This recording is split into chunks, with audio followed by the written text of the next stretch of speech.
joining us. I'm here with, first of all, sorry about last week. We actually GoToWebinar, which is our webinar service, had a last-minute issue.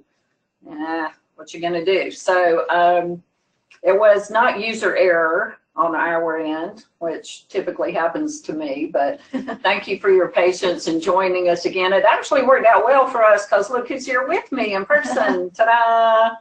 So we're usually in different states on different computers. We were together this week anyway, so we are in Sacramento. It's a beautiful day. There's a marching band somewhere outside of our room here, so maybe you'll hear that in just a bit, but we are here having so much fun. If you were with us at our Shift conference in San Diego, we did a giveaway to a business. We had a drawing, and our giveaway was that we combined forces between the Hinge team from a business, financial, and real estate perspective, Kathe Petchel from an operations and staffing perspective, and Thad Joyner, our good buddy from Better Beans Branding, from a branding perspective. So we are working with a 3-site group these few days, and we are doing a complete analysis of their company. We're so excited with what possibilities we have for them. We have already identified, this sounds like I'm crazy when I say it, but I'm going to say it. We've already identified some quick strategies that literally convert into a couple of $1 million change in their business value. So we're excited about that. So we're here on a mission for a couple of days. We come back to them with a full report of recommendations, and then we'll help them implement some strategies. We're doing this a bit as a test case because we have gotten this request from many, many business owners. So we may just launch this into its own little baby. I mean, we're just go travel the world and have a lot of fun. So we're, I always say it's like a vacation day for me to get to do things like this. It's just fabulous. So maybe you'll be hearing more about that. So thanks for joining. We're actually here today to do part 2 of last month because Kathe was so fabulous and has so much content that we got through about half of the content she prepared. And as it relates to staffing issues, that just makes me so happy. We know how you guys are struggling with staffing. You heard me say last masterclass that where the #1 struggle we used to hear when we got calls from clients was on regulation and licensing challenges. Staffing issues have far surpassed that. So we know that you're feeling it. We're feeling it as well. This whole year in master classes are dedicated to creative strategies for positive energy around your staff. And it's what I love that Kathe brings to the table. She's not here to complain with us. We all do a little bit of complaining, and that's okay. But at the end of the day, we need to figure out how to use this to our advantage and make some positive things happen. So Kathy's got a lot of great information. Typically, I start with an update on the industry, and I'm just going to send you back to last month's recording if you'd like to hear that. If you'd like more information than the brief you heard on last month's recording, then go back to the January masterclass, which is nothing. Every January is just a recap of what's happening from an operational and a transactional standpoint in the past year. If you have any questions about those, reach out. I won't make you guys who were here with us last time listen in again. A couple of updates on some opportunities that are coming up. We have launched registration for our next One-Day Thrive workshop, which is in Boston on September 14th. You'll find registration on our website at hingebrokers.com. Registration's happening quickly. That's limited to 100 participants. And the reason for that is that we work with our guests in advance of the workshop to help them analyze their financial situation. We do some small group work and case studies during the day, and we follow up with them with an assigned Thrive guide. Also, we got some fun things planned, so we'll gather socially the night before. We're going to a Red Sox game.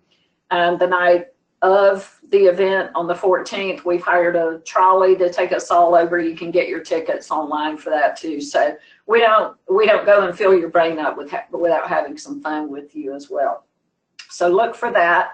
Also in July, we will launch registration for Shift 2019, which is in February in Austin. So 3-day collaboration of people from all across the industry and update on things going on there. So look for that to come. We're excited about both. Love to have you there. And if you have questions, just reach out. We're happy to talk to you about that. So I'm going to talk very little here, and I'm going to let the expert take this away. Again, so happy to have Kathe Petchel and her energy with us.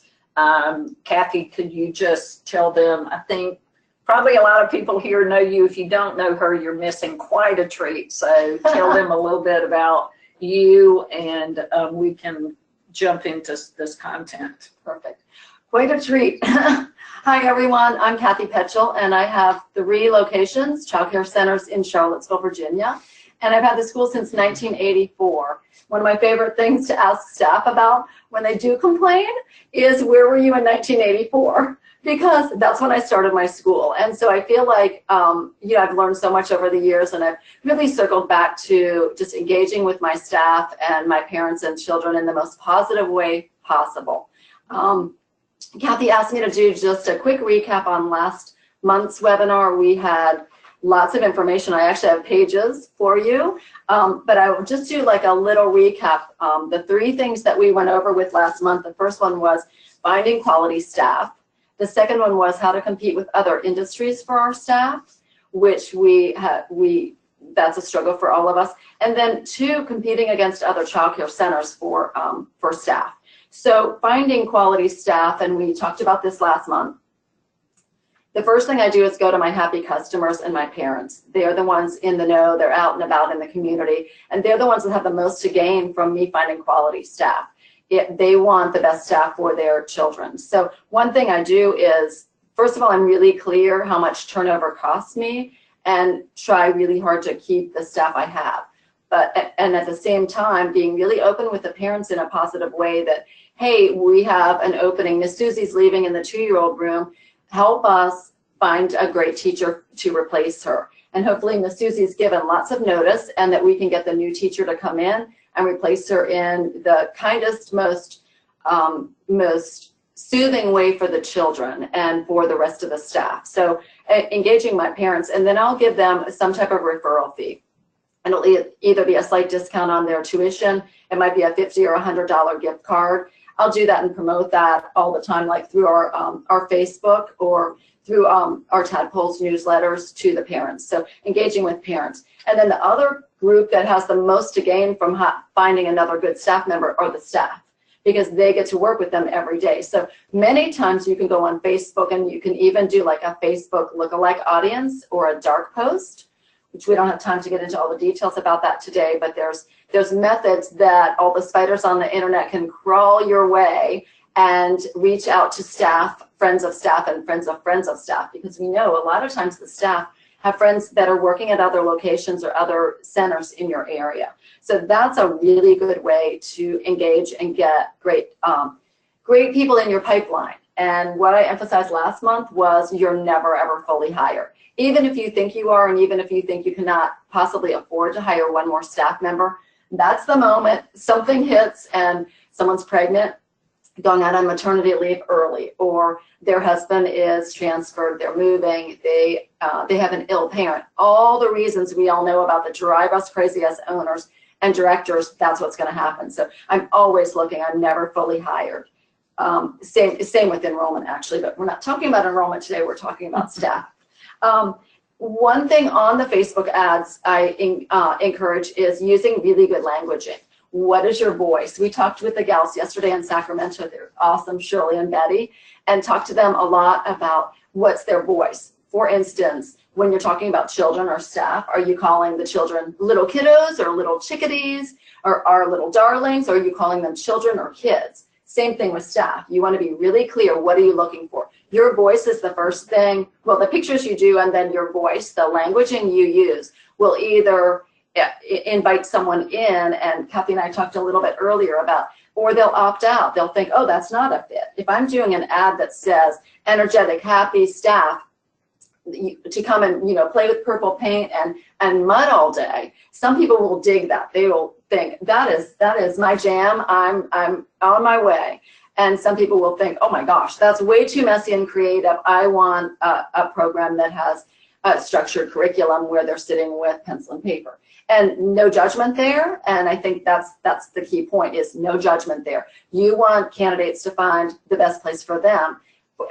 And that makes us all better. So the best place for them is what makes them excited and feeling like they make a difference. And the kind of staff I'm looking for would be more on the energetic end. So clear languaging. The other thing I'd say is using like Indeed ads or Facebook ads or whatever type of workable or Newton ads, whatever your choice is, using the languaging for the staffing on that.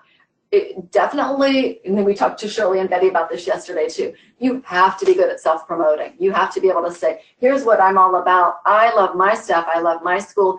Here's what we're looking for. Come and make a difference with us. So when you're making languaging like that, you're engaging people that think like you do. Then don't forget to also pat yourself on the back and say all the great things you're doing. For instance, are you offering free job training? Of course we do. We're required to by licensing. Well, say it, because it's not a given. And in lots of industries, if you're competing against other industries, they're not trying to get you to get a certification like a CDA, or not. It's a benefit and value to be MAT trained or first aid CPR trained. That's a benefit in your life, not just in your job. So you want to talk about that. And then the little things, especially millennials like, but really everybody likes, the food and the drinks. I was telling Kathy about what we just did for our staff appreciation last week. And I know you're all exhausted from staff appreciation, and you all did such a great job with it. I was watching on Facebook all the generous gestures everyone was making. And a lot of you are familiar with the 5 languages of employee appreciation, and I love those. And so I like to try to combine them. My love language or my language of appreciation might be different than Kathy's and different than yours. So I try to combine with a handwritten note and some type of gift. Definitely shout out. Some people like the shout outs in a newsletter. Miss Roxy really rocked it with the mud kitchen this week. And so Miss Roxy absolutely loves that you shouted out to her about the mud kitchen, where Miss Sue might be mortified and not want attention drawn to her. So knowing your staff like that, all the way back to the hiring piece. So letting people know you're an enthusiastic, engaged boss, and that your directors are the same way. The thing we just did for staff appreciation, which when we talk about the cost of turnover, which depending on what you look at and the study you look at, $5,000 to $8,000 is what we think it costs for us to replace the staff. And you think back to that, the unhappy parents in the room when Miss Susie leaves that 2-year-old room, to the other staff thinking, oh, the grass might be greener at that school down the street. It's not, but they might think it is. To the loss of income when parents get upset that Miss Susie isn't there, and how long is it going to take you to get a teacher as great as Miss Susie. So all of that costs a lot of money, and you think, just sit down with your pencil and paper and your calculator and calculate that out. So when we're generous with our staff, that's key. I had staff recently apply and said, oh, I said, you know, what do you think about us? What do you know about us? Have you looked us up? Are you watching us on Facebook? Are you looking at us on the website? What brought you to me? I love your shirts. I love your water bottles. And you think, okay, our shirts are $20 to $30. They're organic cotton. They're super cute, super cozy. But that's really a wonderful uniform that they are excited to put on every day to come to work. Same with water bottles, same with the food you give them, or the snacks, the teacher appreciation. But the latest we did for faculty appreciation last week was the little gold necklaces. You've all seen them. We got them on Amazon. I think they were about $17 a person. And we engraved their names. We were really careful that we spelled every name right, because you can spell different names. Susie can be spelled in a couple different ways, for instance. And then all the staff got custom necklaces. We happen to have all female staff, but 1 male staff. And we ended up getting the necklace for his wife because he's a newlywed. So really engaging with faculty appreciation. And that says a lot about, we know about Mr. Jonathan, and he's a newlywed and his wife would love a necklace. So again, that's just that soft approach, which I love. Competing with other industries, the obvious one would be making a difference in the lives of children and helping staff grow their careers. We talked about the book Traction last month, but the other book I want to talk about is Dream Manager. And we'll go into that in a minute about the way we engage the staff we've got. But for this part of the webinar, I'm just talking about engaging with competing against other industries. So the one way we compete with other industries is just overall the culture and the core values, the way we treat each other and the way we treat our staff. For instance, at Bright Beginnings, we have a no gossip pledge. We are all vexed by gossip, right? We have mostly women, and they love to chit chat behind the scenes or get on their keyboards or get on their phones. And so being really clear that that's not our culture and that's not the way we treat each other, we just developed a no gossip pledge that we talk about why gossip is hurtful and why that's not part of our core values and culture. So I might say something like that in my ad, looking for a no drama work environment, hate gossip as much as we do, we might be the place for you. So we're engaging with things that will draw people to me, and then the people that like to gossip, hopefully they won't apply. Love that. Wonderful. Well, thank you for that recap. We had some fabulous content, and again, you can go to our website and pick that back up if you'd like to hear a lot more detail around those concepts that Kathe shared with us.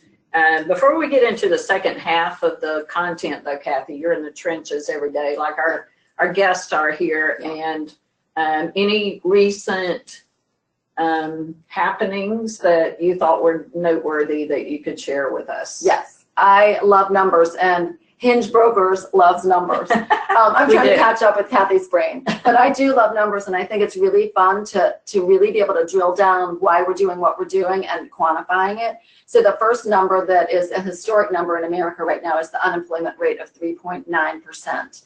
And so that's just something we all have to work with. We look at other centers that we're competing against, all the other industries that we maybe pay about what they do, and then people that, obviously we have to work harder to pay more and to add the benefits and the culture. So the unemployment rate is wonderful for our country and our economy, but really challenging for us. So that's the first thing. They just want to always keep in mind what's going on. Years ago, the challenge in this industry was getting the enrollment. Now we've got the enrollment. People are working. Everyone's working, except the people that don't come to your school every day and call out. I know, we get that too. They're the ones. Yeah. So we want to exit them out as kindly as we can and get the staff in that really want a place with us and a career with us. That would be one of my goals.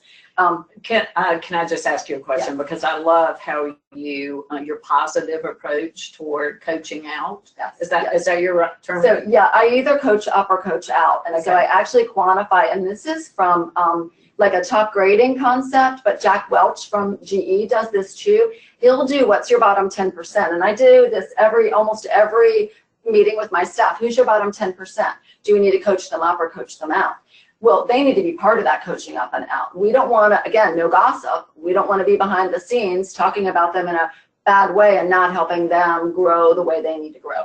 So we really want to talk in a career ladder setting about what their goals are. And that's where this Dream Manager is also going to come in, that we want them to want to be at work every day, and we want them to be growing themselves, because the concept of this book in particular is that if every single person on the team is strong and brings something positive, your company is going to grow and boom. And I find that to be so true. So coaching up and coaching out. Could you give us a quick example of a conversation you might have where your intent is to coach out? Gosh, okay, yes. So that goes back to willing and able, and I love willing and able, and I do that. So if you're looking to figure out if you need to fire, for instance, which, as positive as I am, I also know what's best for the children sometimes is making a change, right? Whether it's a teacher or a teacher assistant or a director. So you will have done all your training and determined in the beginning, and we'll talk about this in a minute, my specific hiring process is very structured and detailed. But I will make sure in the beginning, one of my initial questions is, are you willing and able to diaper a child, clean a room, follow our curriculum, do lesson plans, communicate effectively with parents? Are you willing and able to not gossip, to solve problems collaboratively?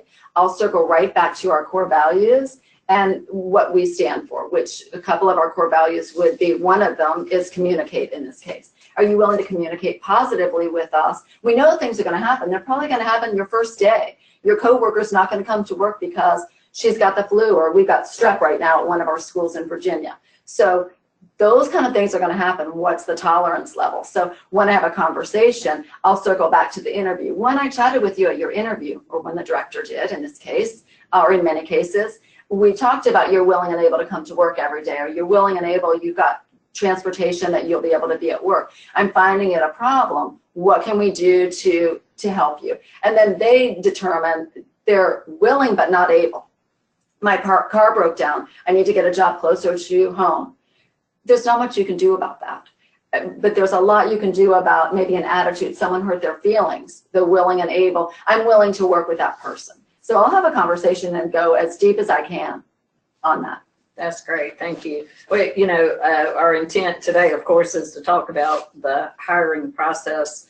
But I'm sure we will see more of Kathe this year as we talk about retention and onboarding and other concepts like that.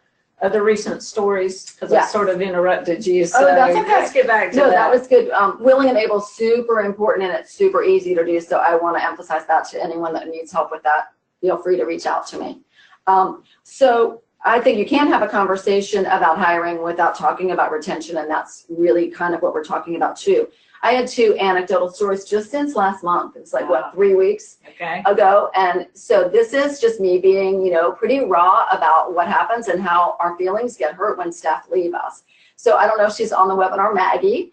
I had a great gal that I hired. She was a director for me for 5 years. And in this particular case, she had grown up with my children and spent the night at my house when she was a little girl growing up. And I mentored her. She got an early childhood degree and came and joined my team, and loved her, particularly strong with parents and children, and could enroll like nobody's business, and super strong work ethic.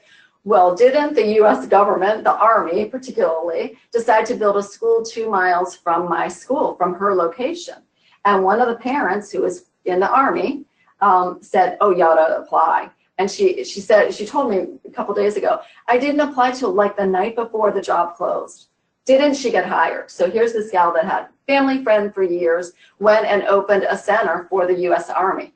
And we're charging, let's say, $1,000 a month for a child. They charge $610. So not only did I lose my great director, I lost a ton of children for the financial reason, but also remember I said she was fantastic with parents and could enroll anyone. So I took a big hit, and I was really upset for a couple of years about it, and actually quite upset that, you know, I felt, you know, she did what was best for her, but at that point I was feeling, you know, she was disloyal to me.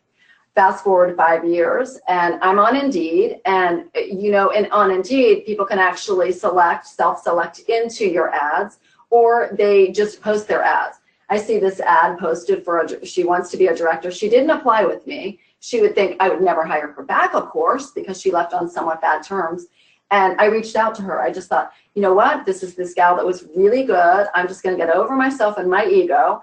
What's best for the kids and what's best for the staff and the parents, and what's ultimately best for my bottom line is that the best people I can. So I reached out to her, and literally 3 days later, she's back full time. And the reason she wanted to come back was the grass isn't always greener. Working for the government is really different than working for a family-owned owner that's engaged every day, all day, 34, 35 years later. And also they're working her 90 hours a week. Oh. So I don't do that.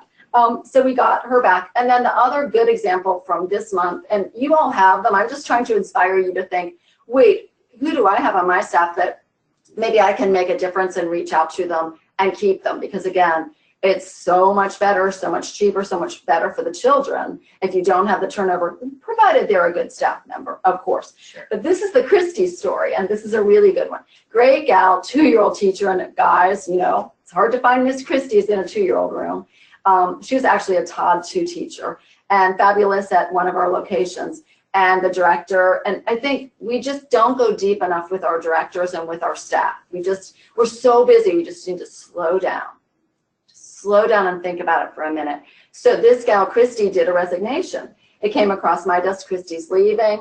the director says, yeah, I said, you know, can we save her? What can we do? What does she need? We do everything I know you all do.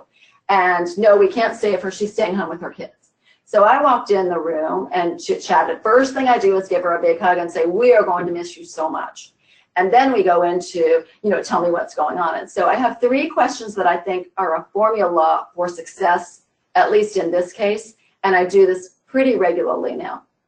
She said, I need to stay home with my children. Of course, I go to, what can I go to, how old are they? Could they just come to Bright Beginnings? And I had forgotten they were a little bit older. So they were too old, 12 and 14, too old to work for me. Because of course, then I would get new staff. I mean, hey, there's a pipeline.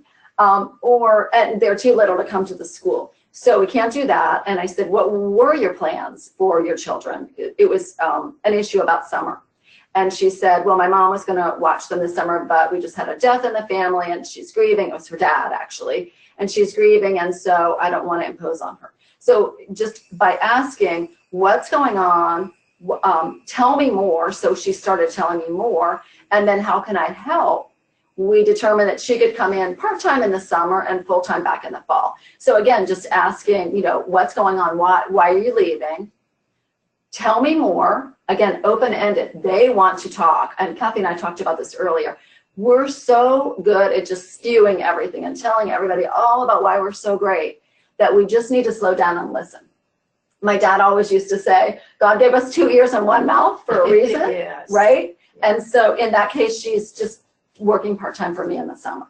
And then the third thing from last month would be really understanding Facebook algorithms, and this would have to do with recruiting staff. And so doing Facebook Live, which we're going to challenge each other to do. We're going to do this soon. Doing Facebook Live bumps 200% more visibility than just doing any old Facebook post. So for instance, what I would do for Facebook Live, and this is what I'm going to do at Bright Beginnings, is being really clear with our staff. Like maybe we did a knocker ball party last year. Those big balls, everybody gets in the middle of it and bumps each other in our big soccer field. Okay. So doing a Facebook Live with the staff having fun doing knocker ball party.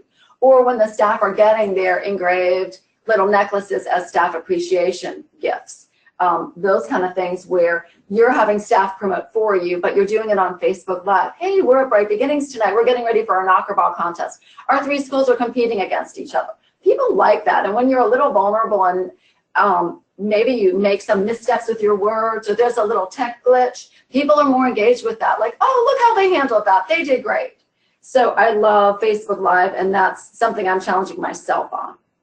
Love that. Okay, maybe next time. Yes, maybe next time. We should have done that yesterday with Thad Joyner on the tricycle. Oh, okay, if you know Thad Joyner, you can appreciate what I just said. But we're having some fun here. Okay, well, thanks for that. I mean, it's just amazing how many people issues come up in a day. Exactly. Much less a month. So we could really roll this through every month and just listen to Kathe and you guys talk about what real life situations actually happen. So thank you for that. So what we wanted to talk about today in a little more detail was just how you work your way through the hiring process. So we figured out how to differentiate ourselves, how to attract top people. So now how do we, because maybe you've never had this experience that I have, but the person I interviewed and the one that showed up for work were really not the same people. We've all had that, for sure. Yes, yeah. So I'm eager to hear your thoughts on that as well. So talk to us a little bit about the strategies that you found that make you successful in identifying the right person. So the first thing I would remind everyone about is to sort of get out of your own way on preconceived notions about generations. For instance, people love to say snarky things about millennials, for instance. I find them extremely creative, so much fun. They're your social media experts. They're your energizers. I love to put a millennial in a classroom with a boomer, for instance. There's like a nurturing kind of like symbiotic relationship that I love. So getting out of your own way on making judgments and having them identify in as much and then self-select out as much as you can. So just a quick thing on a quick talk about baby boomers. I forgot to say this in our what was different since last month. I think a lot of people know the statistic that about 10,000 baby boomers are retiring every single day. Wow. Which is crazy. And that statistic will happen and continue every day till 2034. So you think most people, well, a lot of people in our industry, they go to the doom and gloom part of it. Oh my gosh, all the boomers are retiring. How will I ever replace my fabulous star teachers in the rooms? What in the world am I going to do? And now we're competing against the other industries and then the center down the street. So I flip it. I like to try to look at things on the complete opposite way. So instead of doom and gloom, the baby boomers are leaving me, I think, wait a minute, there's 10,000 baby boomers retiring a day. What do we know about baby boomers? I happen to be one of them. So I know a lot about them. I am one. Baby boomers have a really strong work ethic. They love to work. We were talking about we're never retiring. We love working. It's so much fun. We love engaging with people. We have so much more value to bring to new staff and other generations because of our insight and hopefully wisdom. So baby boomers aren't, I would say flip it the other way and find baby boomers that maybe you have to be more flexible about. The other thing we know about baby boomers is they are not well prepared for retirement in terms of their finances. So they're going to want the little part-time gigs. They're going to want to come in and maybe be at your desk and greet your families, maybe rock the babies in the baby room. They may want, what I'm particularly looking at right now are the public school teachers. I started out in the public school as a kindergarten and first grade teacher. So I know staff that are teachers, great teachers, 35-year, 10-year teachers that might want to come in and do curriculum for me and develop curriculum, work on my outdoor classroom, be my science specialist one day a week. I'm trying to think outside of the box about the boomers. So this relates to our hiring process because I'm going to do my ads specifically to try to engage with people that are ready to retire, people that are still energized and want part-time, but maybe they only want to come in Tuesday, Wednesday, Thursday because they're retired and they're traveling on the weekends with their husband who just retired too. So if you're kind of open your mind up about the baby boomers, yeah. I love it. And they will show up for work and they will make a commitment. And they're going to love the part-time money and just the engagement. And we also know about baby boomers with everything we know about brain development and Alzheimer's and early onset dementia and whatnot, which we're way away from that. But baby boomers need to stay active and keep their mind sharp. What better place to be sharp of mind than a preschool childcare center? So, Kathe, give us an example of what advertisement for a boomer might say. Are you mainly focused on flexible hours or part-time, or what else would you say? So I would say something like bored with retirement. Have we got a job for you, or we've got a place for you? Love children, a former teacher, want flexible hours. And the other one besides boomers would be the at-home mommies that want to put little darlings on the bus, the elementary school kids usually. They've been teachers and they're at-home mommies. They put little darlings on the bus at 8 and they've got to be at 2 o'clock, get them off the bus, or 2:30. Maybe they want to go put dinner on the table or run to the gym before they get the kids off the bus. That's a perfect 9 to 1 teacher for you. You can fill in with the college gals or the college guys in the afternoon. So that's another, I think, kind of hidden segment that we don't advertise for. And in that case, I'd say at-home mommy wanting a little extra money. This worked really well for me at the holidays. I just advertised as holiday money, need extra cash for the holiday, want seasonal work. Well, our seasons, we always have seasonal work, guys. We have work in, at the holidays, seasonal work in the summer. So I love those two segments, the at-home mommies. The at-home mommies will probably not work for you in the summer, but that's when the college students are home. Sure. So again, being really flexible with, my sister's a therapist, and one of the best advice, the biggest pieces of advice she gives to all her clients, she specializes in the adolescents, going through developing relationships and friends and social development, which would be widen your circle. You don't just have to be friends with this particular group of kids in this case. So I just say, I take that to my business and think about widening my circle. It's not just the people that have a CDA. They can get trained for that. They can go to school for that. It's not just the people that are one specific avatar, we might call it, that look one certain way. Love it. Love it. I imagine most people don't realize that part-time or seasonal work is even an option in our industry. I don't think we do it as owners or as directors. I mean, of course, it's easier to have somebody 5-day full-time, 40 hours a week, but the problem with that, and I try to do this, this is actually one of my secret tips too, guys, is I try to schedule people about 37 hours a week.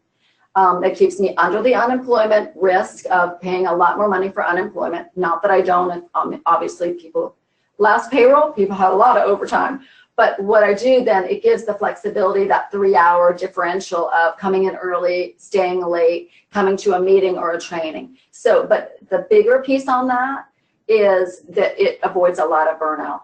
When they're not working that 40 hours or 42 hours a week, I mean, I just look and try to get really clear with my numbers of my turnover has been an issue for me in the last year. And so I'm getting really clear on what I'm doing to stop the flow out the back door and so some of these things, you know, managing staff that they're not overwhelmed and overworked. It's tedious what we do every day. You know, people just think it's playing with kids, and it's definitely not. Yes. And same with the front desk, same with my directors. Sure. Glad to hear you mention overtime. A bigger issue than ever before is the amount of overtime paid that we're seeing.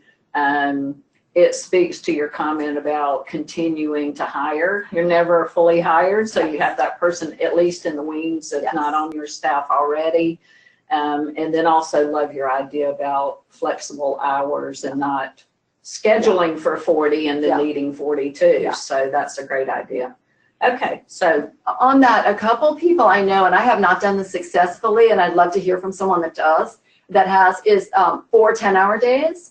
A lot of schools, you hear that too, right? A lot of people like that for the flexibility. We are starting to hear that a little bit more. It's been on and off. It's been something that people have tried. I think it's real specific to the particular group of staff.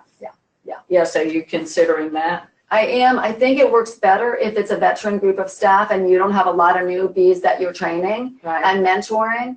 The other thing, I bought a school years ago, and they had two 10-hour days, like they had 2 long days and 3 short days.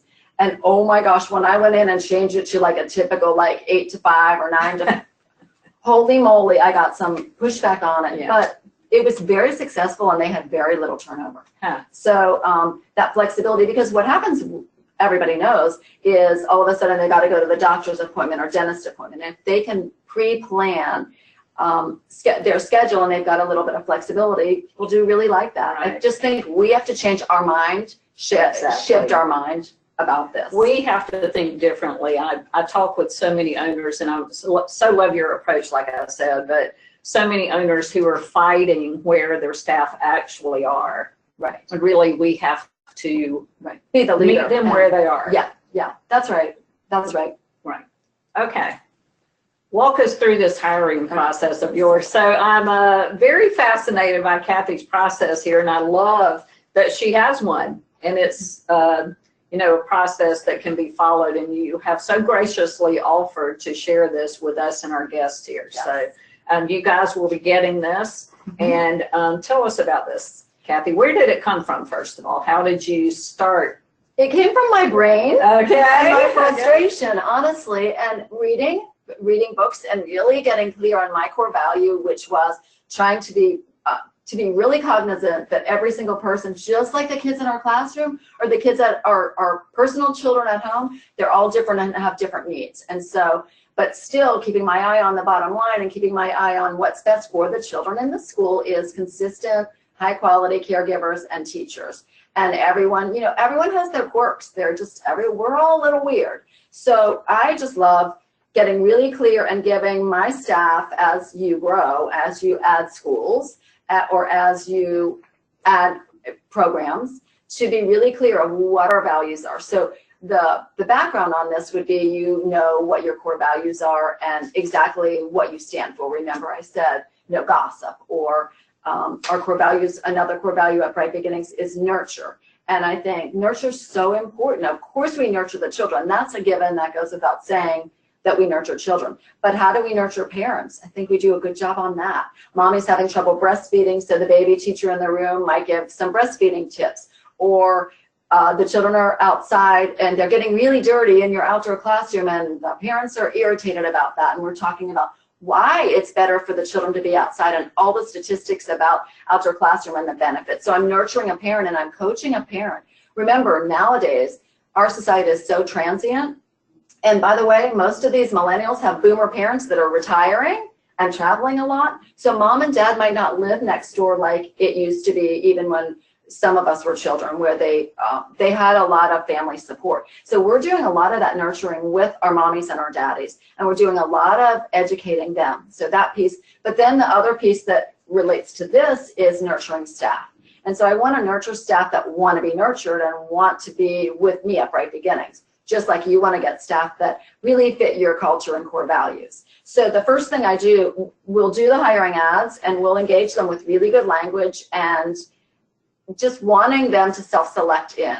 I'm particular to childcare CRM, and I use their childcare CRM staff module, so that every page on my website, there's a place you can opt in and find out about careers or opt in for enrollment.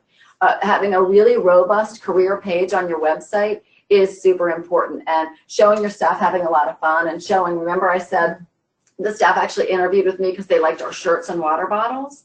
Holy moly, that's easy. That $20 shirt's much less expensive than any ad, right? Yeah, and they liked that camaraderie where everybody's in shirts having fun playing knocker ball. I mean, that's not our reality every day, but that is a little piece of nurturing staff. So the first thing I do is I'll do a great ad, but in lots of platforms. So it'll be on Facebook, it'll be on Indeed, it might be on Newton. I'm actually not using Newton, but a lot of my friends love it. I'll do word of mouth, I'll do testimonials, I'll give the parents referral fees or maybe a free week of tuition. Same with staff, we'll give them $100 or a gift card. So we're getting the people to self-select in. You want the ones that aren't engaged with your languaging to self-select out and not apply. And so I'll check the resume, and then I'll do this Facebook screening, I'll do a social media screening before we even make a call to them. The couple things we're looking at, and Thad talked about this yesterday, you're looking at, are they an influencer? Are they already in the early childhood business at another center? And then one of your strategies would be they might be bringing staff to you, and they might be bringing parents and children to you. So I'm going to look at their social media. I say maybe 50% of the time, which is a terrible statistic, I won't even call them based on what I see on their Facebook or their social media. If they don't have high enough privacy settings and I can see kind of all their private information, and some of it would maybe be inappropriate language, too much partying, because you know the parents are going to do that. As soon as you introduce Miss Susie in the 2-year-old room, they're doing it too. So I'm gonna beat them to the punch, not even gonna bring them in. Well, in today's world, they really should have done that already, and know that you're checking. The big thing for me too is with my hiring process, I'm looking at start to finish. I'm looking at finding people that will love, that I want them to succeed in their personal dreams. So I integrate our stages of teaming. So I'm looking at sort of begin with the end in mind, which is a Stephen Covey tip, one of the 7 Habits of Highly Effective People. So I'm looking at, I want someone long-term. I want someone to be a team player for me. So I do that right in the beginning of our hiring process. So I do the easy peasy that you all do. We'll do a phone screening. We'll set up a phone screening and say to them, I need about 20 minutes. Let's set up a time to chit chat. And I have 3 schools, 3 directors, and then a couple admins. So I want everybody working out of the same hymn book. We're all singing the same song. We're all using the same languaging. So we go through and ask specific questions. In the beginning, it's just the practical questions. I give everyone a point for each question. You want full-time or part-time? Well, if I only want part-time, that's what they get the point for. I can't hire you full-time, I don't need you, which said no one ever lately. So, and then, so for instance, what schedule are you looking for, full-time or part-time? Are you looking for 12 months? Now, because we're trying to be flexible, that might not be a point against them. They might only want 9 months because they're that mommy putting little one on the school bus and getting them off the bus. That might not be a point against them. Then the basics, what location is most convenient for you. Sometimes That's not a deal breaker for me, but whenever possible, I'm going to accommodate someone. If they want to be at a location closer to home, that makes so much sense to me. So that I'll give a point for that. What kind of position are they looking for? Full-time, part-time, lead, TA? Course do they qualify? I'm going to go into what their experience is. That's when I get into everything about licensing for my state, which is Virginia, what they need to do to qualify in Virginia to be a lead teacher, what they need to do for my school, Bright Beginnings, to be a lead teacher, which many times for all of you is very different than like a minimum standard that licensing has. You know, the higher quality programs have higher standards. Then I'm going to drill down what their education is. I'm going to ask for their transcript and then find out about their training. Either they have the training, for instance, MAT training, first aid, or CPR, or they're willing to get it quickly. What I shared last month that we can go into another time or people can ask me about, if I'm liking them so far and they're getting points for everything, I'm going to ask them to get a fingerprint done in Virginia before they even come in for the interview. And what I'm trying to do is have them self-select out. If they're not willing to go to do a fingerprinting, which, by the way, if you're working at Bright Beginnings or any other school, you need fingerprinting in Virginia. So I want them to own it and show me they're serious about working for me. Then I'm going to do something really important that my directors, I've really had to train them on. I'm going to drill down salary right away. There's nothing worse than you're thinking, I'm going to pay them $10 to $12 an hour, which might be a typical teacher entry-level pay, and they can only come to you for 17. And you've gone through your whole hiring process, they're ready to start, and all of a sudden the director, it's like this dirty little secret. They're afraid to say, what do you need? And we talked last month about really drilling down. So about at 37 hours a week, and you're making this, and this is what taxes will come out. This is about what you can expect with your paycheck. If you take that time to do that and really nurture them so they know what their paycheck will be, I find a lot of success with that. In this initial phone call, Kathe, do you say what salary are you looking for? Yes. Okay. Yeah, because I'm not even going to bring them in. If they're not in my price range, I'm not bringing them in. And it's also, I will coach them. I'll say, for instance, in my case, teacher assistants are a $9 to $11 range. Teachers are 10 to 14. I pay subs always the same thing, which in my case is 13. And admins are teachers that have like more than many years experience, you know, or all the way up to $22 to $25 an hour. I'll say that because I want them to know, hey, I can make $22 an hour at Bright Beginnings if I do X, Y, and Z. I just did a career ladder meeting with a gal a couple weeks ago, and she was getting a raise. We do raises every quarter, and we can talk about career ladders probably another day. But she was disappointed that I was giving her, I think it was like 50 cents for the quarter. And so that would be $2 in a year. So, I mean, I feel like that's extremely generous, but she wanted $1 now. And so luckily I kept talking, tell me more, how can I help? And doing those 3 questions I do. And she said, I really need $1 more now. And I said, well, are you willing to go into the CDA program? I'll pay for it. If you leave within a certain amount of time, you'll pay me back. But you will always have the CDA. Sure enough, she's willing to do that. Mm-hmm. So having that conversation. But yes, to answer the question, I am going to talk about money in the beginning because I'm not going to waste their time. That's what irritates people. They're coming in, they get all dressed up for the interview, or maybe they don't, which tells us something different. Yes. And they come in and are, you know, they're disappointed. And then they think, well, don't bother to go to Bright Beginnings. They're not paying what I want. So I want to build friendships and relationships. And even if they don't do well on this phone screening and I opt out of bringing them in, I think they're not going to be a fit, I'm going to still build that relationship. I'm going to say something like, I've loved talking to you. Right now we're looking for, and I'm going to give them exactly what I'm looking for. I'm looking for staff that have at least 3 years in a licensed facility. They don't. So I'm going to give them a reason and say, and then I'm not going to give them false hope. We do this, guys, we do this too much. You say, oh, keep your resume. You're not going to keep their resume. We're trying You're to be sticking nice. it in the trash. Yeah. Or you're shredding it. You're not. And by the way, you shouldn't keep it anyway for privacy issues. Mm-hmm. But so they end up feeling ignored. Yeah. And they would appreciate just some very honest feedback. That's a secret sauce, guys, that, you know, I just say, you know, I love talking to you. I would be really interested if you got a little bit more experience or a little bit more credentials under your belt, maybe a couple community college classes or some classes online. Texas A&M in particular has really good early childhood classes that are either free or $7. Then the next part that's a little different. So far, I don't think I've told you anything too different than what you all do.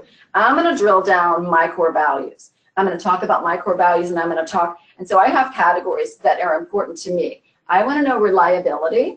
I want to know qualifications. We're doing okay on time? We're doing okay on time. Okay. I will just, sorry, I should have said this in the beginning. You guys have note that there's a question panel toward the bottom, a question bar toward the bottom of the panel on the right of your screen. So in just a few minutes when Kathe finishes her content, we'll take a couple of questions. So if you want to go ahead and use that bar to type some in while we're going, then we'll get at least a few in here. So go ahead. Okay, great stuff. So after I've just done the basics, what they're really looking for, how much they want, and maybe exited out the ones that you know you're not going to hire. So why in the world would you stay on the phone? My directors think they have to talk for 20 minutes. Just a candidate. If they know in 5 minutes, it's much kinder to just exit them out and help them self-select out. So then I'll go into my core values, things that are really important to me. Reliability is really important to all of us. We want them to come to work every day. So you have to be careful how you position the question and you pose your questions. But for instance, do you have any planned days off? Anything planned in the future that you could tell me about now that could impact you coming to work every day? Now we're looking for planned vacations. We're looking for weddings. I'm looking for court dates. I'm looking for family emergencies. I'm looking for those. I'm not asking, do you have a court date?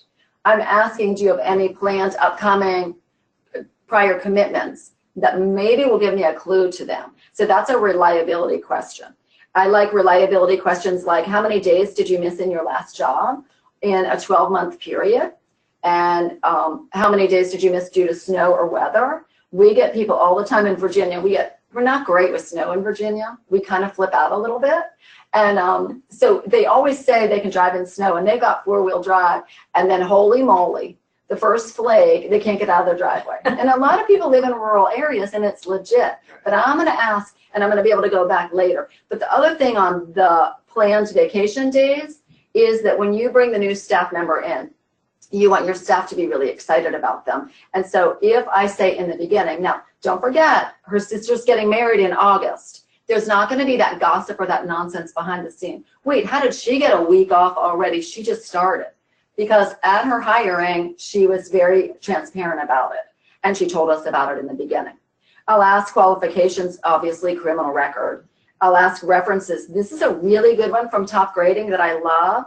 I ask them to set up reference check calls with their former employers. Wow. Now, if they don't want to do that, that's a big clue to me. Oh, you can't call my former employer. Okay, well, give me someone I can call. But that's just that subtle, subtlety that gives you a lot of information. You know, a lot of times it's what they don't say that I'm listening to. Sure. So again, listening more than maybe you think you should.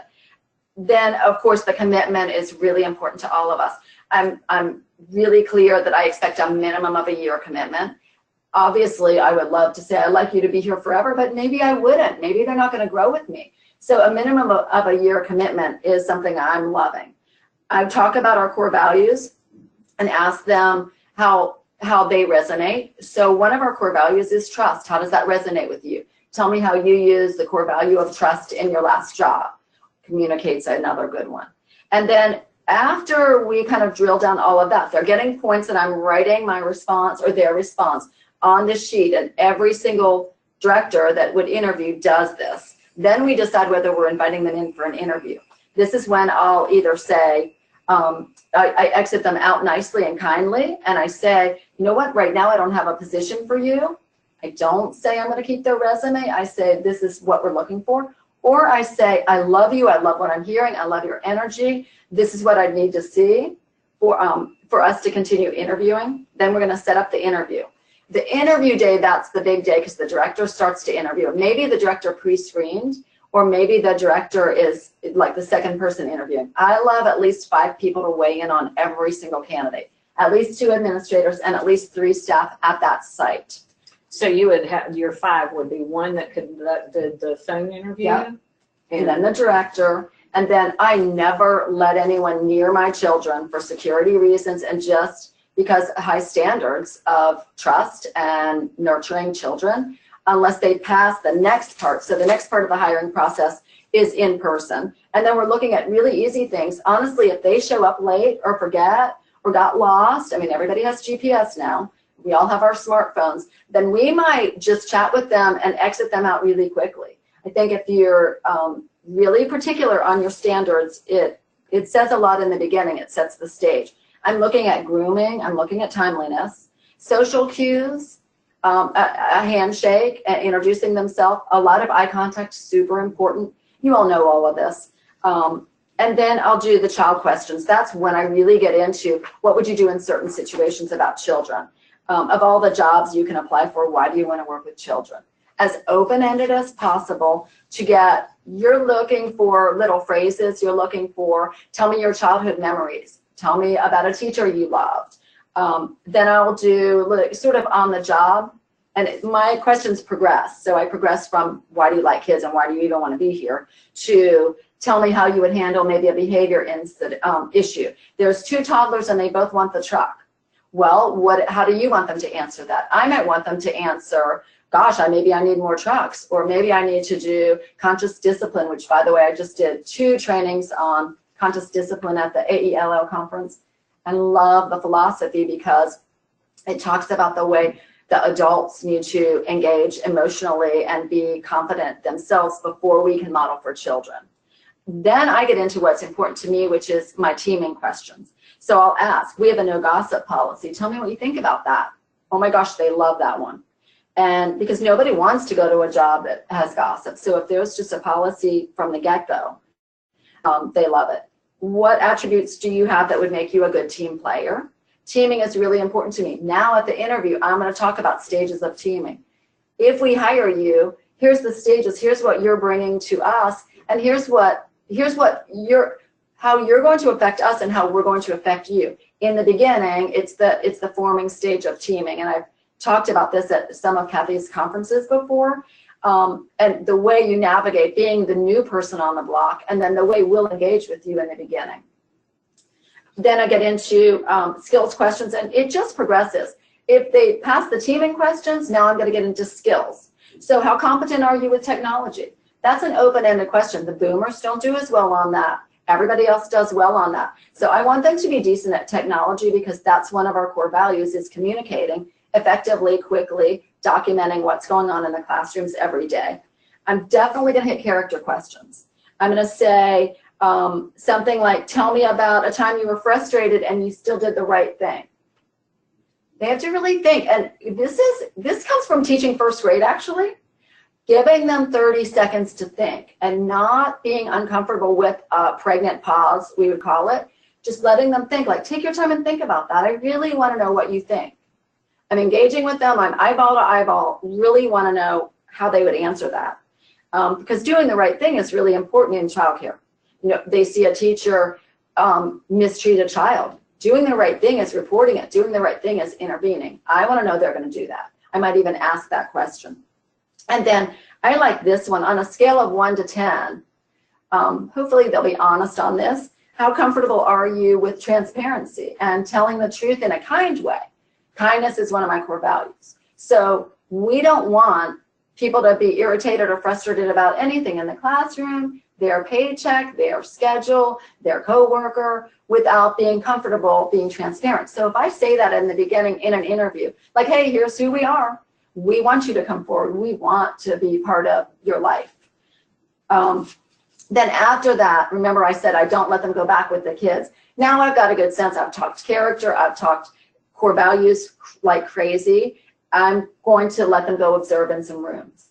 And depending on your state, I don't do any kind of paid audition. I used to. But you need to be really careful in terms of labor for this. And also in terms of having them in rooms, in terms of security and fingerprinting. So I'll let them observe, but they would never, ever engage with the children and touch them or do any kind of activity. They're really just observing. And so I'll put them in at least 3 rooms, always the room I think they might be in.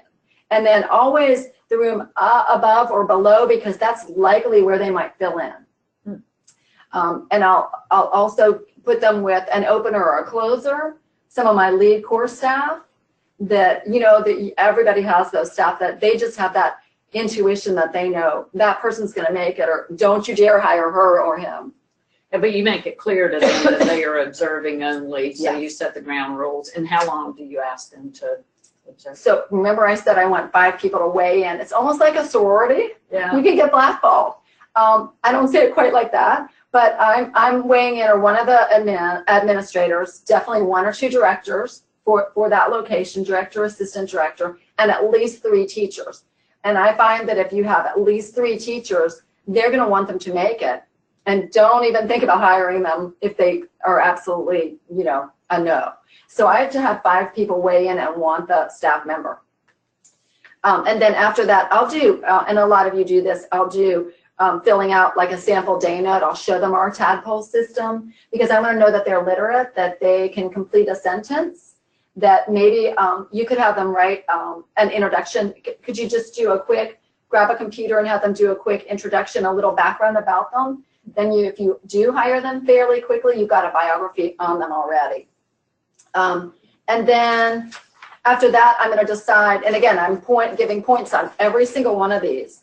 I'm deciding whether I'm going to make an offer or not. You know, we won't do it that day. I know you want to because you're desperate and we're all dying for good staff. But I think kind of leave them waiting a little bit. But within a day, make the offer for sure. Like I might, if I love them, I might say, love you, need to check your references, or check in with the staff and get some feedback from my staff, but you'll be hearing from me before the end of the day if I love them, because I don't want them to go down the street. I want them, you want to be loved. You want to go home to your husband or boyfriend or family and say, I got a job offer. That's a really exciting, we forget that. We've all been in this forever. When was the last time we all got hired? Like what, never, especially if we're owners. Right. We So hired it's really ourselves. bad to go and Yeah. then not know. Yeah. And then I start my paperwork process. And then the part 2 of my hiring process is everything to do with our orientation and following along with the stages of teaming and integrating orientation with my stages of teaming. So for instance, in forming, what do we need to do? We need to get all the paperwork done. We need to assign them a mentor, take them to lunch, write a little card. We're so excited to have you.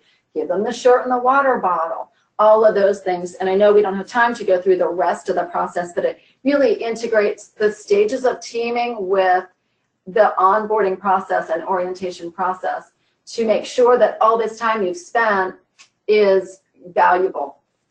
Love it. So your hiring process actually goes through onboarding as Yeah. well, which is the topic of our masterclass next month. And it will be on June 14th. So you've made a decision now. How do you acclimate that person to your team and to your company? We're a little bit over, but I'm not going to stop here. You guys have a couple of questions. So Awesome. if you need to go, you know, have your lunch or do your work, certainly you can pick up the next couple of minutes while we'll take a couple of questions. You can pick this up online. Should be posted by tomorrow, typically, sometimes this afternoon, but a couple of questions for you. How long is a typical interview process for you? Ooh, so, well, when we're dying, it's as quick as we can make it. So, Right. I mean, I'm with everybody. I feel your pain. I totally feel your pain. So if you've got ads going all the time and you're engaging with your parents and your staff, you're always interviewing. It's almost like when you're having tours, you're always touring. Your rooms are never full because somebody's going to be terminating before, and you didn't realize. So the same thing. So if you're always interviewing, you've got that pipeline going, that's the first thing. And so then the second thing is we have an actual board. It's a whiteboard, and I use cute washi tape, and it's very structured, and I have every classroom, and I can take a picture or share that. And I put which teachers we have in every room, and then someone's going on maternity leave. So her baby's due June 1st, so let's be prepared May 15th that she's going to go out. And so we know exactly who's leaving when staff schedules are changing, and so I'm always knowing what I need. And at our director meeting every week, one of our agenda items is what are your hiring needs? Because maybe one location doesn't have the same hiring needs and they interview somebody great that would work at another one. So, but typically, I mean, I think you can do it really well in a week, but Yeah, I would say 2 weeks. The problem is, I'd say an average would be 2 weeks, because if they're coming from another location or another field, they have to give a 2-week notice, and you want them to do that and be honorable. We look for character, so we want people to be honorable to their other boss too. Sure, sure. Yeah, absolutely. Yeah. They do it to someone else, they do it to you, right? Yeah. When do you instill your core values in the interview? And I think you talked about that a little bit along with the face-to-face interview, or was that back at the phone interview, or both? I do both. I do both. And so again, remember we talked about having all these people out promoting you. You're also doing it on your Facebook page and on your website. And so a lot of times in the initial question, how did you hear about us? What brought you to us? They'll give the name of the referral.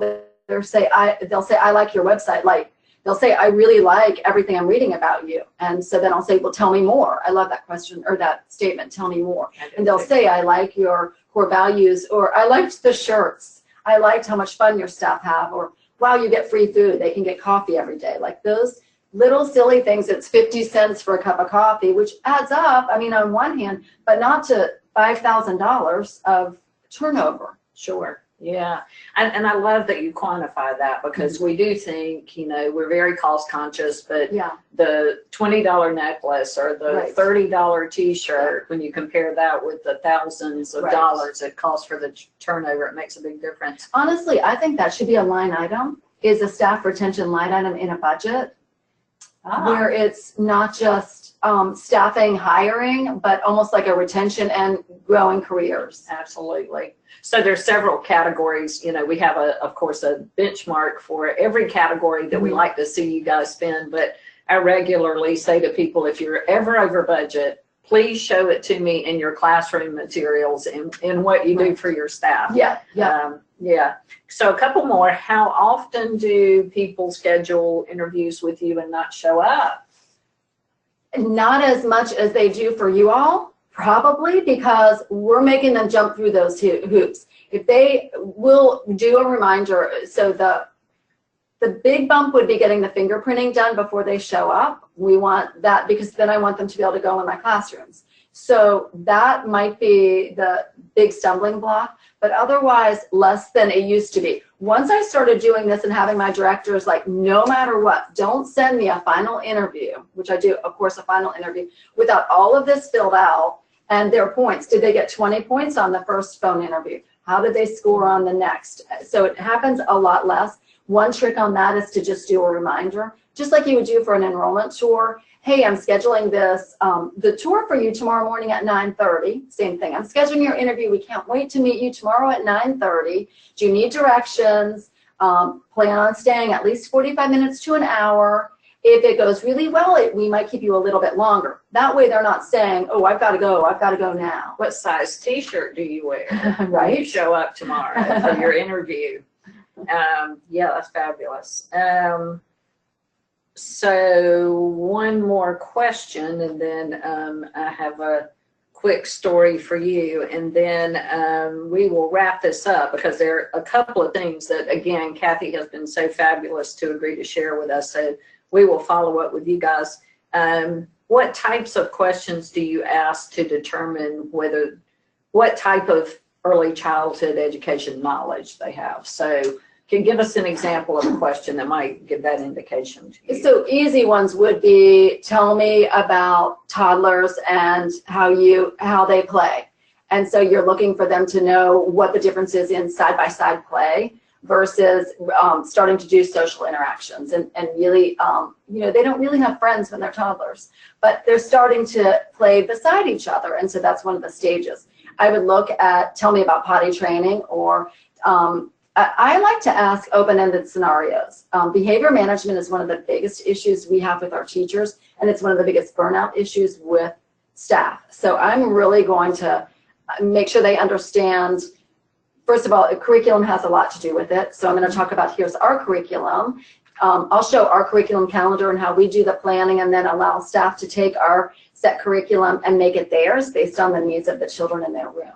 So I'm going to ask the basic questions you all probably ask, which would be developmental appropriateness or developmental stages. I would ask definitely some behavior management. I would ask, I ask, you know, what would you do if you've got 5 minutes? I like to ask like those quick, like, people have a lot of trouble with transition. So tell me what you do when you're transitioning a group from nap to snack after nap. What would you do? So you're looking for songs and finger plays. You're looking for someone to be reading the book. You're looking for, you know, small group engagement while someone else is doing diapering. You're looking for those practical answers. Those things can be taught, though, those program things. I'm really looking for early childhood knowledge in terms of the nurturing piece and going back to communicating with the parents. That's really important too, because if they're engaged with the parents and they have a good relationship with the parents, they can pretty much move mountains with the preschoolers. Sure.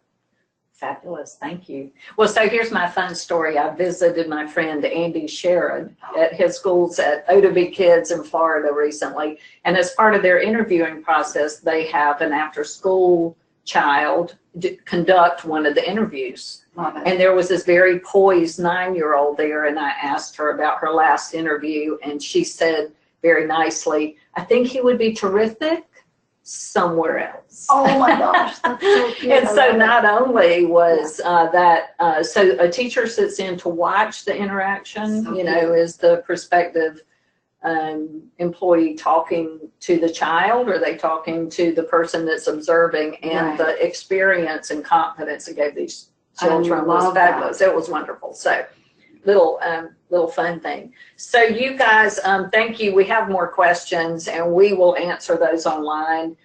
We would love to share your hiring process. I would love a photo of the staff chart that you mentioned. Okay, sure. That was fabulous.